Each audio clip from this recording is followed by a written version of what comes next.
Ladies and gentlemen, the ringing of that phone bell means mystery, adventure. Nero Wolfe's office, Archie Goodwin speaking. You're up. And you've lost your... Oh. Archie, the answer is no. Hold on a second. The answer to what is no, Mr. Wolfe? I shall not attempt to find a blonde for anyone. You've got the man on the phone a little wrong, Mr. Wolfe. He's not looking for a blonde. He's looking for a prize fighter. Indeed. Have him come here. Okay. Mr. Wolfe will see you at 8. So long. I was all set to argue with you about taking the case. You gave in too fast. Nonsense. I'm fascinated by the thought of anyone misplacing a prize fighter. They're usually quite large, aren't they? They are. But what this guy is worried about is not only finding his boy, but finding him alive.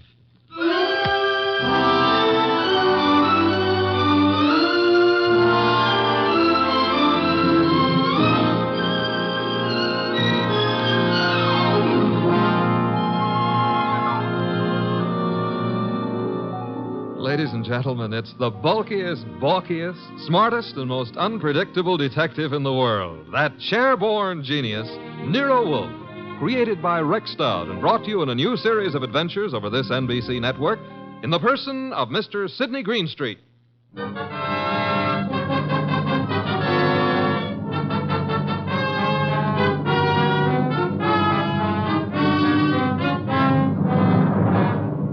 The case of the deadly sellout. That's what my boss, Nero Wolfe, called it. And it almost meant curtains for the firm of Wolfe and Goodwin. But let me give it to you straight right from the beginning. Although you ought to know that it wasn't until it was all over that I knew the very beginning of it myself. It all started in the New York flat of one Brock Rainey. Yes? The name is Jerry Fay. I'm supposed to know you? Being a very good friend of Pepe Gatto's, it's time you got to know me. May I come in? Sure. You've got a problem, Miss Fay? Pepe took a fall at the garden last night against a coffee and bum named Eubanks. Right? As far as I know, Sister, Gatto met his match. Please, Mr. Rainey, do me a favor. Skip the sausage meat. It happens I saw the $1,200 you counted out to him to take a quick dive in the first. You did? How else would I know? Okay, then here's my wrist. Slap it, Miss Fay. I'm a bad bull. Now, look, who's kidding who? I don't care if Pepe makes himself a few deals on the side. I should worry whether he gives those meat eaters on the benches a run for the ducats. What's it to me? If you're not worried, Sugar Plum, then neither am I. Also, I'm a very busy man. Not too busy to pay off, I hope. Pay off? To who? To me. For what? For keeping it to myself that you collected $5,000 from the Eubanks crowd for getting Pepe to take that dive. Certain people might not like to hear it. Miss Fay. Yeah? Drop dead. I don't think we understand each other. Which is just as well. Now get out of here. There's something Blow, else. bimbo. Okay, Mr. Rainey. Have it your way. I'll go find someone with a more sympathetic ear. Someone like Lawson. Arnold F. Lawson. So long. Wait. Where does Lawson come into this? You asking is stalling. Lawson dropped a sizable piece of change on last night's two-step. No. Close the door, Jerry. Oh, yeah. $25,000 to be exact. That's a lot of corn to lose because a cheap fight manager arranges a frame. At least Arnold Lawson might think so. Sit down. Who's tired? Look, Mr. Rainey, it goes very simply in only one way. Lawson at yet knows from nothing except that your boy Gatto lost the fight. He may suspect, but he don't know. And he really don't have to know. Glad to hear you say that. And I'll be glad to see the shade of 3,000 long green banknotes. How much? You heard me, $3,000. Get out. Okay, I'm going. To the next phone and call Lawson. Look, Jerry, give me time, huh? I haven't got that kind of dough right now. Tell it to Lawson. When he gets through with you, you won't need any kind of dough. You know, I've got Gatto set for a go with Mellish, the title contender. Gatto can take him. Please believe me, he's going to take him. So? So after what happened in the Eubanks fight, the odds on Gatto will be like a war debt. We can clean up. Listen, we can make Heel, I wouldn't trust you from 11:59 to midnight. Get it up. Now. I'll give you 6 hours. After that, Lawson. So long.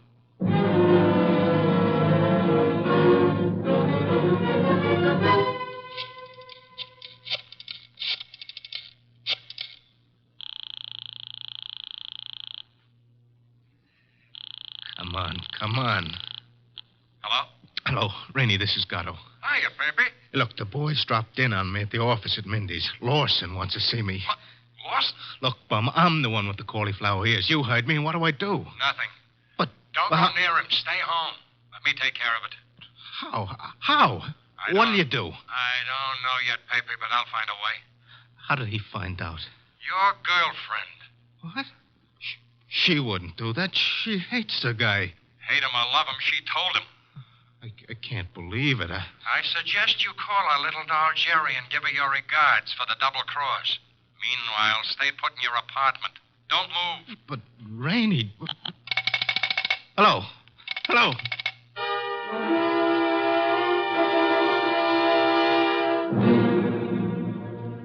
75, 3. 319, 3... Archie. What on earth are you mumbling about? The high cost of blonde. Indeed. Oh, you can say that again. I have no intention of doing so. Okay, be smug. But there must have been a time even in your life when knickknacks from Tiffany figured on the budget. Phooey. Not to mention steak dinners and champagne.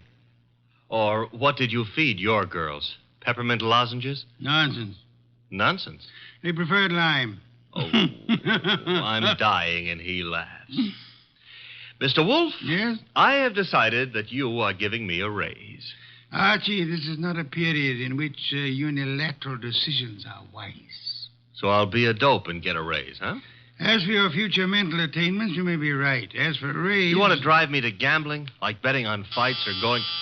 Okay, it's the doorbell, and I'm answering it. The name's Rainey. You're Goodwin? I'm Goodwin. Come in. Is Wolf in? Mr. Wolfe is always in. Unlike prize fighters, I guess. Come on. Thank you. Mr. Wolfe, this is Mr. Rainey, the man who lost his prize fighter. How do you do, sir? I'm not doing so good. Mr. Wolfe, you gotta help me. That will depend. On what? The fee? I digress. Your problem is what, Mr. Rainey? Mr. Wolfe, I manage a fighter named Gatto. Maybe you've heard of him. I have not. However, that is of little significance. You are having difficulty with this Mr. Gatto? I'm not having difficulty with him. I can't find him. Maybe you better let me give you the whole picture, huh? Very well. Well, Gatto is an up-and-coming boy, Mr. Wolfe. He had a little upset last week with a guy named Eubanks. But everybody knows in spite of that, Gatto's heading for the big time. I think he'll prove that when he goes against Mellish. Mr. Mellish being another pugilist, huh? That's right, Mr. Wolfe. Now, Pepe, that's Gatto. Pepe was due at the Turf Club this afternoon to meet the opposition management and go over the setup. He was due, but he didn't show.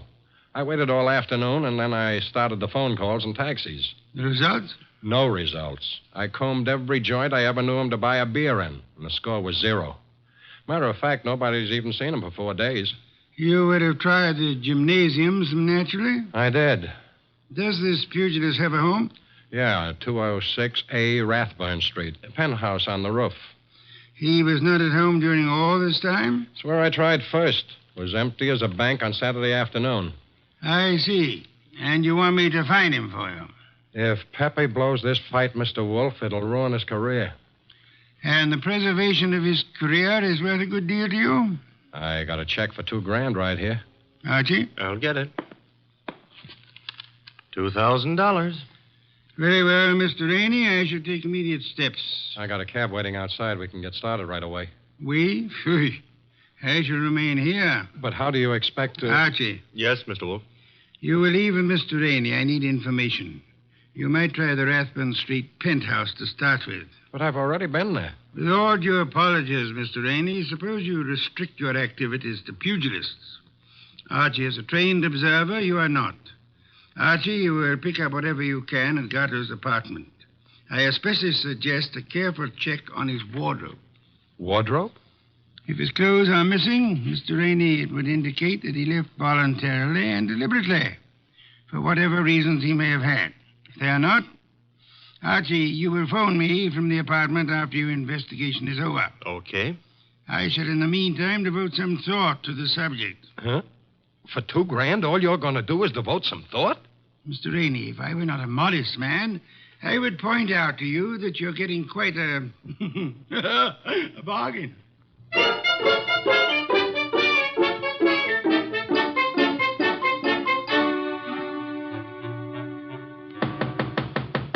Gatto? Gatto? He's not here. I told you that. I was up here before. He left the door unlocked? I had a key. Guess I forgot to lock up after I left. Well, let's look around. Bathroom? Yeah. Empty. It's a nice penthouse. That a closet? Yeah. What do you think? He's playing hide and seek? Try it. Okay. Anything in there? Nothing I'm looking for. What's that you found? A hat. Well, let's see. A lady's hat. Yeah, smart and expensive. Label reads a Madame Yetta original. That bunch of lace and feathers cost somebody a fast $50. Yeah, probably one of his girls left it behind. And maybe she'll call for it. Come on, we'll take a gander out on the roof. I took a gander out there. It's bare as a bone. What have we got over there with the chimney? Where? Over there. Just an old awning. Got blown down in the storm last month. Be right with you. What are you doing? Looking under it.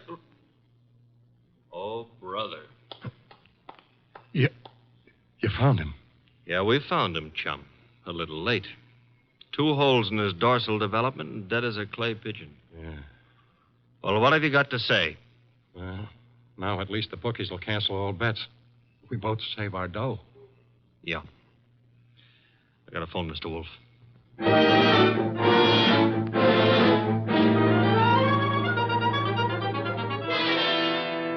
And there he was, Mr. Wolfe, under the old canvas awning. Where's the hat? Oh, this is it. That's it, boss. Snazzy number, no? Where'd you find it? On the floor of the closet. You're right, Archie. Frothy little bit of millinery, caprice. Have you any idea whose it may be, Mr. Rainey? I wish I did. You have to find out. Well, how, boss? The hat is an original. See, the label under the band reads a Madame Yetta original. Tomorrow morning, Archie, you will interview Madame Yetta. Yes, boss. And discover in your inimitable fashion for whom she made this chapeau.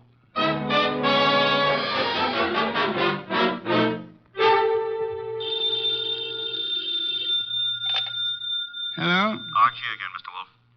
Per your instructions, I have just talked to Madame Yetta. What did you learn? Madame Yetta tells me she made that hat for a Mrs. Lawson, Who is Mrs. Lawson? wife of an ex-beer hustler who's in the chips and puts on airs. Lives in a penthouse of the Bradford Arms. I was just about to hop a cab and go up there, boss. Good. Keep this up, Archie. And through sheer practice, you may yet develop a full-blown intelligence. Well, I'm trying, Mr. Wolfe. And after the Lawsons, I do what? Return here immediately and hurry. How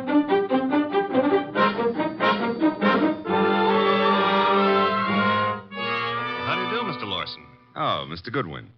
My secretary tells me you're a detective. My boss might argue with you on that, Mr. Lawson. Your boss? It happens I work for Nero Wolfe. I see. And you wish to see me about... About this hat. Hat? Oh, I see, yeah. Well, Mr. Goodwin, please believe me, I never wear hats like that. Would your wife be likely to say the same? My wife? Just what are you getting at? Would I seem too nosy if I asked how well you and your wife know Pepe Gato? How well do we know who? Pepe Gato. The pug? No, not such a pug. No, huh? I lost $25,000 on him in the Eubanks fight. If you ask me, he laid down like a dog. And did you talk it over with him? Talk it over with him. Never seen the man in my life. Not even at the fight? No, I placed the bet over the telephone. I'd scarcely have anything to do with a character like Gatto, Mr. Goodwin. You surely won't from here on out, Mr. Lawson. What do you mean? Gatto is dead. You don't say. He was murdered last night. Murdered? And what would you say, Mr. Lawson, if I told you that this hat is your wife's and that it was found in a closet in Gatto's apartment? Now, wait a minute. Let me get this straight. Are you implying... Not implying. Facts are sticking out. What time was this dumb brute done away with? Oh, I'd set it at somewhere between 5 and 7 p.m. last night. Well, you said it very conveniently. Thanks. Why? My wife and I drove out of the city at 4:30 yesterday afternoon. Didn't get back until 2 this morning. And this hat? It took wings and flew into Gatto's closet? Is that the answer? No, that's not the answer. Then what is? This is. A month and a half ago, I was with Celia on a bus top. She was wearing that hat, and the wind blew it off her head. I see. And from there, we figure that somebody picked it up, and it finally wound up at Gatto. You can figure anything you please. Personally, I don't feel in any way obligated to figure anything. Darling, I was just on my way out and... Oh, I'm sorry. I didn't realize you were busy. Yes, I am busy, Celia. Wait a minute. He's not all that Run along busy. now, dear. You'll be late. But I want to talk Run to you. along, Celia. Yes, darling. Sorry. I'll see you later. Beautiful. Really beautiful. I've always thought so, Goodwin. You, didn't give me much of a chance to talk to her, did you, Lawson? If I didn't, it's for your own good. My good. I don't get it. Celia's a sensitive person, and I won't have her bothered.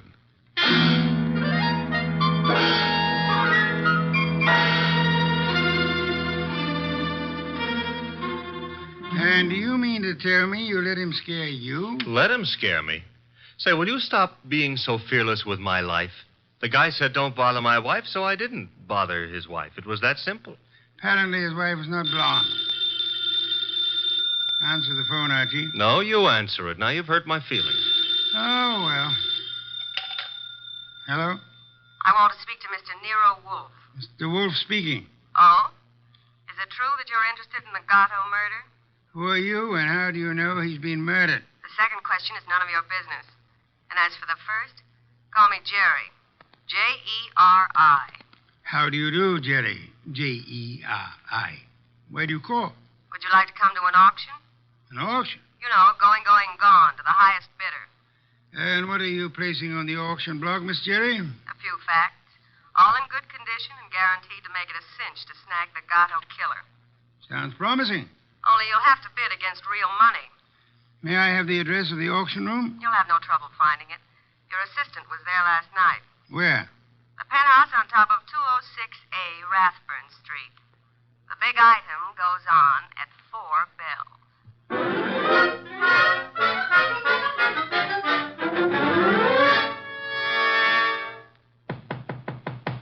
Yeah? Who is it? Man named Wolf sent me. Just a sec.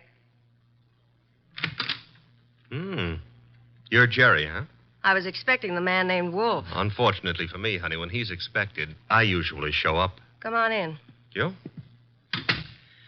See, I'm the legs of the combination. He's the brains. It makes a nice division of labor. I see. You came in plenty of time. On the nose is our custom. Where are the rest of the bidders? Any second now. Mm-hmm. How many besides me are coming? One. Small auction. But big action. How'd you happen to decide on this? I knew Gatto pretty good. And you were fond of him pretty good, huh? How did you guess? Well, you've got a key to this place of his, or you couldn't let yourself in. It adds, no? Gee, you should have been a detective. Just what I keep telling Mr. Wolfe. Look, tell me, Jerry, darling, this other person who's coming to the auction, who? The killer? You don't say. You sure the killer isn't here already? Look, I didn't kill him. The story you would like me to believe is that you witnessed the killing, huh? Called the killer and Mr. Wolfe and said, come on, kids, you can get me either to talk or shut up, depending on who pays the most. That it? Something like that. Mm-hmm. Okay. Prove you know what you're talking about. Who is the killer? Is it Block Rainey? Should also have your head examined, pretty boy. I talk for dough and only for dough. Not that I'm mercenary or anything, but... Okay, tell me this. How come you saw the killer in the act? Simple. I was here with Gatto. Called me to come see him. While I was here, the shot came through the window there from the roof. You know something, sweetheart? What? I can't understand how a girl like you, a pretty nice girl under all that paint and powder and Broadway shellac, how you could do a thing like this. You were in love with Gatto. I know that. Everybody does. And still you're willing to keep your mouth shut if the killer pays enough. How come? What's the matter, honey? Did I hit a tender spot? I don't think you understand. Sure, I was in love with the goof. Then along comes this other dame. She's rich and beautiful, and she has everything to give him. Ooh, do I know her? Of course you do. She... Jerry! Oh. Jerry.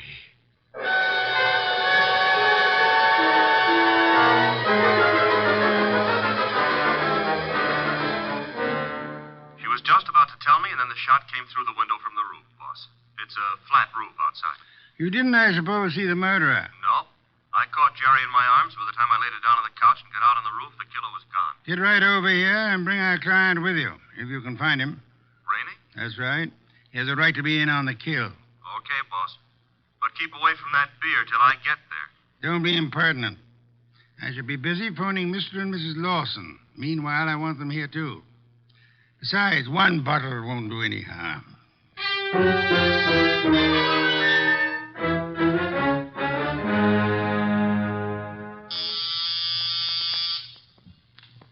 There they are. Let them in, Archie. You remain seated, Mr. Rainey. Okay, Mr. Wolfe. Well, come in, Mr. Lawson. Come in. Mr. Wolfe here? He's here. Nice of you to come. Anything to help the law. Mr. Lawson. Your wife didn't come. No, Mr. Wolfe. She was out when you called. Sorry, I forgot to tell you. I left word with the butler, however. Mr. Lawson, about 20 minutes ago, a girl named Jerry Fay was killed. So? She was killed in your neighborhood, in a flat formerly occupied by one Pepe Gato. Well, where would that be? Maybe your wife knows where the flat would be. How dare you, sir? No histrionics, please. Where was your wife when the girl was killed? I'm advising you that if there is an alibi, now's the time to state it. I wouldn't humiliate Celia by alibying for her. Then the police will pick her up. But she didn't kill this girl, Mr. Wolfe. You have reasons for that opinion? The best of reasons. I'd be grateful if you'd state them and let me be the judge of their excellence. One should do. This one. Celia's out in the country visiting her mother. Oh? Does that settle it? Possibly. What's her mother's telephone number? Why, Merely a routine check. well, can't you take my word? I'll take her mother's number. Well, Mr. Lawson? I'm sorry. I hoped you'd buy this story. What do you mean? Her mother's been dead for 10 years. I see. Well, I don't. What's the idea? It's known as marital devotion, Archie. I suppose you realize, Mr. Lawson, that in shielding your wife, you're aiding and abetting a murderess? I haven't stopped to realize anything. When Goodwin brought me that hat, I didn't know what to say. Oh, you pitched me a curve then, too. Well, I suppose you might call it that, but... And she didn't lose the chapeau off a bus top. No, but you've got to understand. Celia's the dearest thing in life to me. Yeah, so's a lady rattlesnake to its husband. I suggest it is time for you to be objective in this matter, Mr. Lawson. What do you want to know? Tell us where she can be found. I have no idea. When is she expected to return home? Never. Oh? You see, we had an argument. I doubt that I'll ever see her again. Then we're quite on our own, Archie. To do what? To make a journey to Gatto's apartment. Gatto's apartment? She probably has a key to that popular abode. But she wouldn't go there, boss. On the contrary, I am of the opinion that that's just where she would go. Give me my hat. Don't tell me you're going to stir yourself. It's a most unpleasant necessity, Archie. But the lady in question is dangerous and not at all hesitant about indiscriminate gunplay. Get out the car, Archie. We'll make the journey to Rathbun Street penthouse with the hope that Celia Lawson will show up in time to mourn her lost love. You want me to go along with you, too, Mr. Wolfe? Yes, indeed, Mr. Rainey, I do.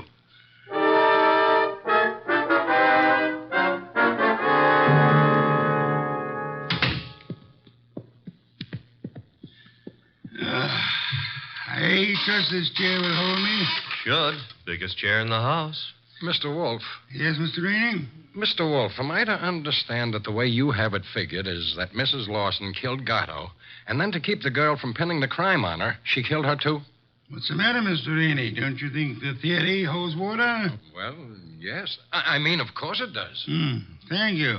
On the other hand, there is room for doubt. I'm glad to hear you say that, Mr. Wolfe. Would you mind explaining? I'll explain, Mr. Lawson. Mr. Goodwin was in this room when Jerry Fay was killed. Right, Archie? Right, boss. He ran as quickly as he could out onto the roof, but your wife was nowhere in evidence. What difference does that make? A good deal, I'd say. Wouldn't you, Archie? Yes, a detail like that would give a jury room for doubt. Oh, don't be a fool. How so, Rainey? Well, I was about to agree with Rainey. I mean on sheer logic. I'm afraid I miss your point, Mr. Lawson. Well, what if Goodwin didn't see her? That proves nothing. She fired the shots, and then she ran down the fire escape. What fire escape? The one a few feet beyond the chimney. Mr. Lawson. Yes? Who told you there was a fire escape there?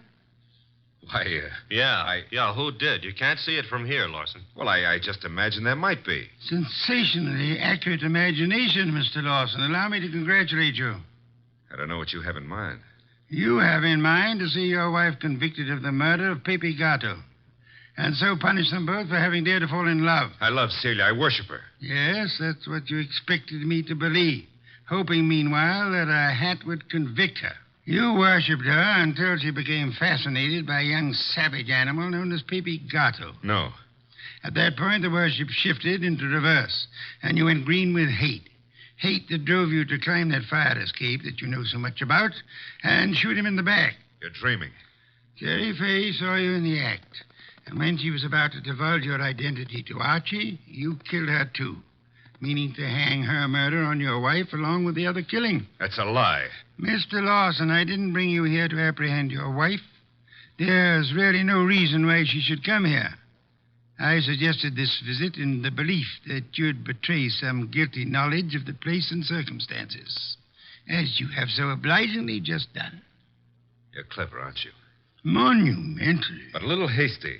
So, why? This gun in my hand, haven't you noticed? Of course, sir, but yours is not the only gun in the world. What? Sit still, Arnold, and don't turn around.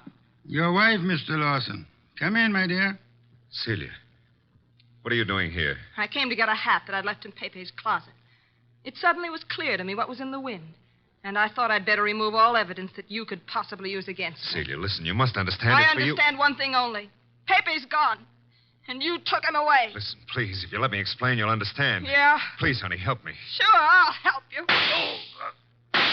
Celia! Well, that's all, Mr. Wolfe. What now?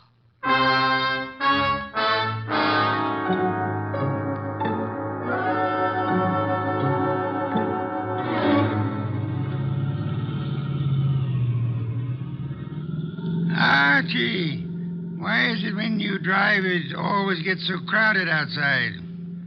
Will it go tough on her, boss? Why not? She killed a man in cold blood. Though she actually saved our lives while doing so. I hope that helps her at the trial. I hope so, Archie. After all, if she hadn't done what she did, what would have happened to the lobster bisque?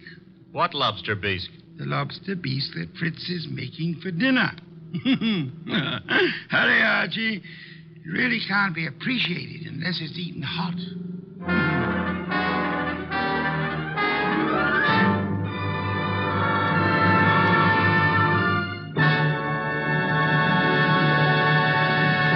You have been listening to The New Adventures of Nero Wolfe, starring Sidney Greenstreet.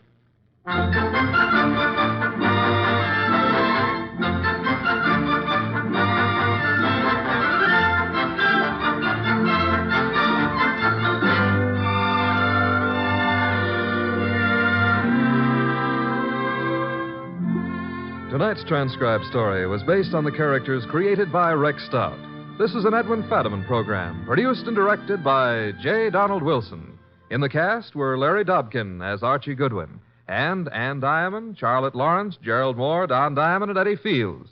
Next week at this same time, Nero Wolfe and Archie will bring you The Case of the Killer Card. Don Stanley speaking. 3 chimes mean good times on NBC. Saturday night is date night, and NBC has a lively lineup of music and fun to help your courting along. Tomorrow, Dennis Day brings you a melodic and mirthful 30 minutes, and then Judy Canova gets together with her gang for a sparkling session of mountain-style song and laughter, followed by singing MC Red Foley and his friends on that exciting parcel of Western tunes and mayhem Grand Ole Opry. Here's Sam Spade. 3 chimes mean good times on NBC.